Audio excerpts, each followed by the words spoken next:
Daugėja, bet pensininkų kišenės nepilnėja. Sodra turi sukaupusi 2,5 milijardo eurų nepanaudotų lėšų. Sodros rezervas kasmet didėja sparčiau nei planuota. Šiemet tikimasi pasiekti jau 3 milijardus. Yra sakančių, kad nesąžininga visas nepanaudotas sodros lėšas skirti rezervui. Vertėtų pagalvoti apie spartesnį pensijų didinimą.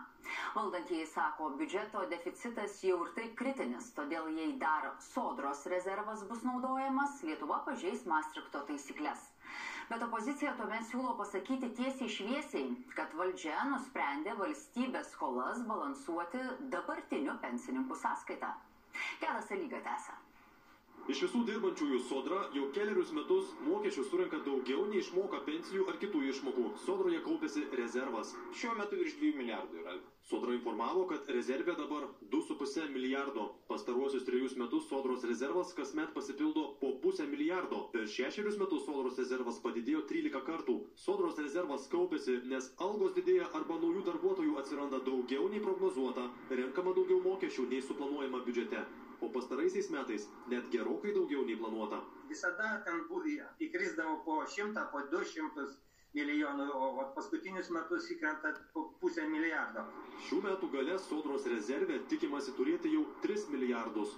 Sodros rezervas sąlyginai nėra didelis, nors pats skaičius metų gale turėtų pasiekti pagal planus apie 3 milijardus eurų, tačiau tai nėra didelis skaičius lyginant su Lietuvos ekonomika.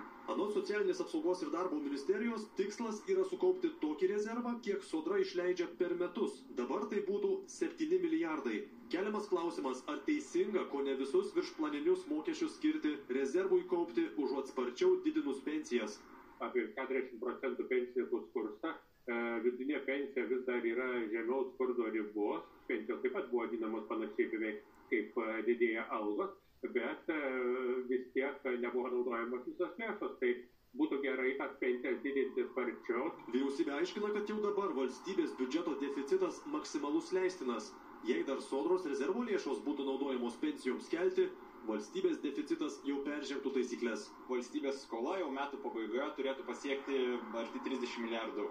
Su valstybės ekonomika tai skaičius vis dar nėra didelis, bet jeigu vienoje kišenėje mes matome, kad turėsime 30 milijardų valstybės skolos, o kitoje kišenėje turėsime 3 milijardus eurų rezervo, tai nereiškia, kad mes turime galimybę išleisti tą rezervą. Ekonomistas Lazutka, socialdemokratas Sysas sako, dėl valdančiųjų priimto politinio sprendimo Sodros rezervo arba pensininkų sąskaita balansuojama visos valstybės skola. Čia buvo grinai politinis sprendimas, todėl maždaug nepratinkim kabutėse gerai gyventi pensininkai.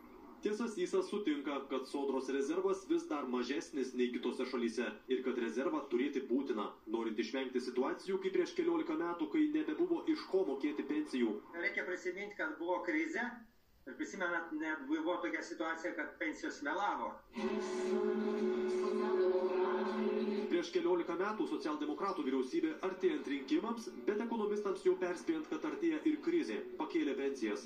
Ne tik Sodra nebeturėjo jokio rezervo, visa valstybė paniro į skolas. Tuo metu ekonomistai kritikavo. Tai bus pernelyg skaudi kaina ir todėl biudžeto deficitas yra pirmiausia netoleruotinas šituo požiūriu. Pensijos pradėjo vėluoti, nebuvo iš ko mokėti.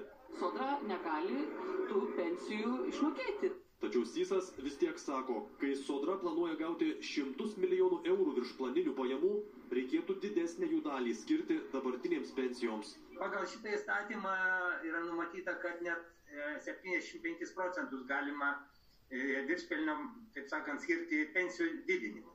Labai gaila, kad dabartinė valdančioji dauguma šitam skiria labai mažai. Tik 2% šiais metais padidinom individualią dalį, skiriant 47 milijonus, nors buvo sukaupta beveik 700. Finansų ministerija nurodė, kad Sodroje sukauptas rezervas yra investuojamas maždaug milijardas į užsienio šalių vertybinius popierius, 0,5 milijardo terminuotose indėliuose. Gedas Salyga, Artūras.